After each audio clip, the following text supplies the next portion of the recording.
về Lâm Canh Tân, Triệu Lệ Dĩnh, Dương Nghịch, Triệu Lộ Tư, Vương An Vũ. Lâm Canh Tân mới đây đã đưa ra tuyên bố chia tay trên mạng xã hội, thông báo rằng anh sẽ rời khỏi bộ phim truyền hình Du Hành cùng Phượng Hoàng, và đặc biệt gọi Triệu Lệ Dĩnh là thầy Triệu. Người hâm mộ đã không khỏi bất ngờ trước tin tức bất ngờ này và họ bày tỏ sự thất vọng trong phần bình luận. Trong lời chia tay này, Lâm Canh Tân đã sử dụng từ ngữ rất lịch sự và thậm chí có phần dè dặt, trái ngược hoàn toàn với phong cách hài hước và thẳng thắn thường ngày của anh. Điều này khiến nhiều người hâm mộ bối rối và đau buồn vì họ đã quen với tính cách vô tư của Lâm Canh Tân hơn. Thậm chí, một số fan còn thẳng thắn cho rằng anh đã bỏ cuộc quá nhanh và không dành đủ thời gian, không gian cho mối quan hệ giữa hai bên. Tuy nhiên, ở một góc độ khác, nếu xét đến việc mối quan hệ giữa Lâm Canh Tân và Triệu Lệ Dĩnh bị vạch trần có thể sẽ gây thêm rắc rối, áp lực cho cuộc sống và sự nghiệp của cả hai bên. Trong trường hợp này, việc tách nhóm kịp thời chắc chắn là lựa chọn sáng suốt nhất. Suy cho cùng, vấn đề tình cảm rất phức tạp và ai cũng mong tìm được hạnh phúc cho riêng mình. Lời chia tay của Lâm Canh Tân có thể mang ý nghĩa rằng quá khứ giữa họ cuối cùng sẽ trở thành ký ức, nhưng điều đó không có nghĩa là mối quan hệ giữa họ là không có thật. Có lẽ chỉ vì quá chân thành nên tôi mới chọn cách kết thúc như vậy. Tôi hy vọng người hâm mộ có thể hiểu và ủng hộ quyết định của họ, đồng thời cho họ đủ không gian và sự động viên.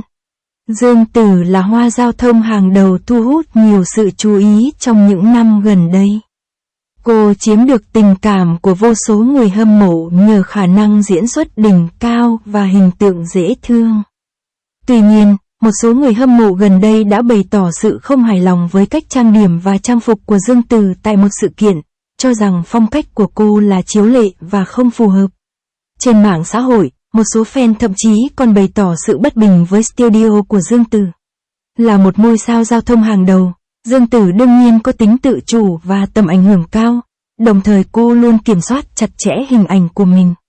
Vì vậy, sự bất mãn của người hâm mộ thực chất là một loại giám sát và nhắc nhở đối với đội bóng. Trong làng giải trí đầy sôi động, Dương Tử chắc chắn là một nhân vật sáng suốt hiếm có. Cô luôn rất nghiêm khắc với hình ảnh của mình và sẽ không bao giờ lơ là. Gần đây có tin đồn hàng xóm của Dương Nghịch không hài lòng với cách hành xử của bố cô, cho rằng ông chiếm đất trong cộng đồng và yêu cầu ban quản lý tài sản tưới hoa và các công việc khác. Tuy nhiên, tin đồn này đã làm dấy lên những cuộc thảo luận và tranh cãi nảy lửa.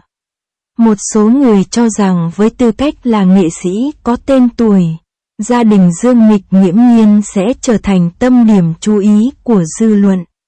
Bất kỳ sự việc nhỏ nào cũng có thể bị giới truyền thông và công chúng phóng đại lên.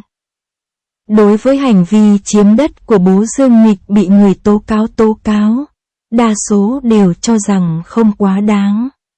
Trước hết, người tố giác đã không đưa ra được bằng chứng thuyết phục để chứng minh cho quan điểm của mình.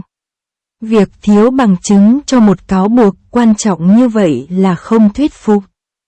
Thứ hai, cho dù bố của Dương Nghịch có tham gia một số hoạt động chiếm đất trong cộng đồng thì đây cũng không phải là vấn đề lớn.